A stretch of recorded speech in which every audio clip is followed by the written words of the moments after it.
રાજકોટના જંગલેશ્વર મેગા ડિમોલેશનનો મામલો. ડિમોલેશનના વિરોધમાં સોશિયલ મીડિયા પર ઝુંબેશ શરૂ.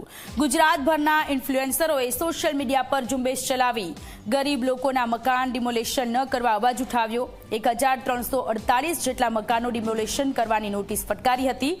અંદાજિત 25,000 લોકો અસરગ્રસ્ત હોવાથી ઇન્ફ્લુએન્સર મેદાને આવ્યા છે રાજકોટમાં, કે જ્યાં 25,000 લોકોને અસર થવાની હતી અને એ લોકોના વારે ઇન્ફ્લુએન્સર આવ્યા.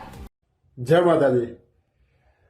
અમારે રાજકોટની અંદર મારા ઘરથી 2 કિલોમીટર આગળ જંગલેશ્વર વિસ્તાર અને એનું ટૂંક સમયની અંદર ડિમોલેશન થવા જઈ રહ્યું છે. બહુ દુઃખની વાત છે.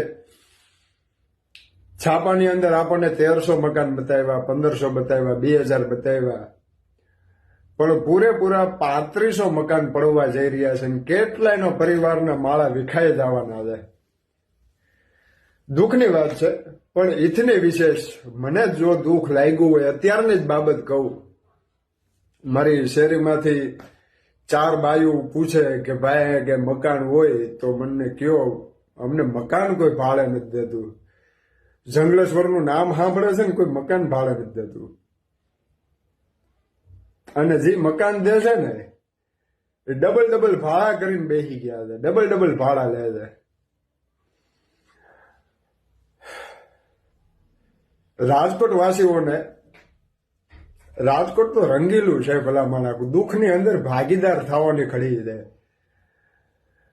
કોઈ દાયજા ઉપર દામ ન દો.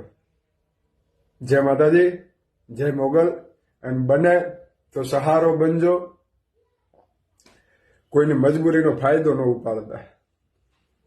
જય માતાજી.